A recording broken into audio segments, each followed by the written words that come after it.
for you so far? Spring ball's been really good, actually.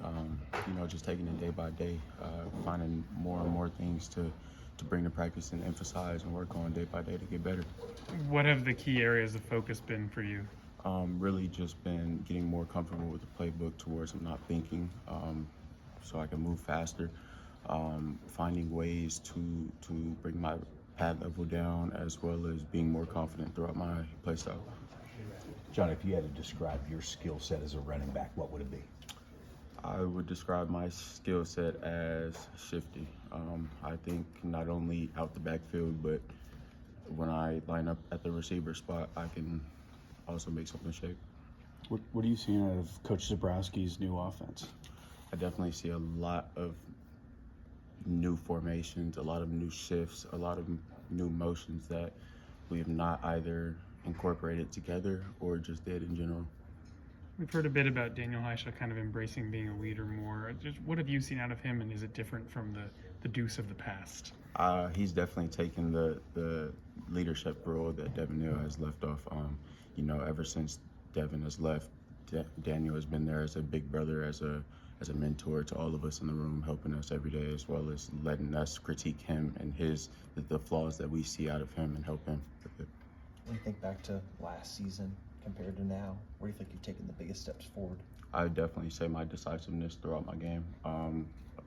Going back throughout the playbook, getting more comfortable with the playbook play style, it's definitely allowed me to make that big jump. Who are some of the guys that have helped you maybe off the field or just acclimate to college? Jalen Daniels, for sure. Spending time with him every day, he's almost became like a big brother to me. You guys are both Southern California guys? Yes, sir. Did you know him very much, or did you hear about him when you were in high school? So fun fact, I actually went to a high school game of his my freshman year, and I didn't know it was his game that I went to until I came here. Really? Yeah. How'd you find that out? I did some research. Ended up doing some research, and I was like, oh, this is the same guy. Recognize the play style. Yeah. What has he done that's been so helpful for you? Really just not making everything about football, but just life in general. Me and him, we can hang out together, have a full day together, and throughout that day, there will be certain segments where we're going over football, and there are certain segments where we're just talking about life. And I think that's been the best part throughout my relationship with him. Coach Wallace talked about your growth away from the football field. What are some things that you've really done to try and work and develop? Definitely my faith with the Lord. I feel like throughout this spring, I've taken that as time to get closer with him and find and strengthen my relationship with him.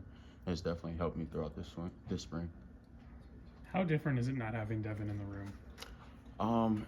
This is definitely different. I could say not more quiet, but you don't hear Devin, and Devin's voice was definitely delightful to hear every morning. What have your impressions been of Sean Williams? I love him. Ever since he came in the room, we could tell he was going to fit in right perfectly. He's like a brother he is a brother to us, honestly. I think he'll fit in perfectly. Have you started to become more vocal in the running back room now that Devin's gone? And, obviously there's Daniel Heisha and LaShawn Williams there, but are you kind of taking sort of a vocal step up? Yes, I feel like another transition as a room that we've made this year is being able to not identify leaders, but become a leader throughout the whole room, towards we're all helping each other and not just, oh, you're allowed to say this, and that.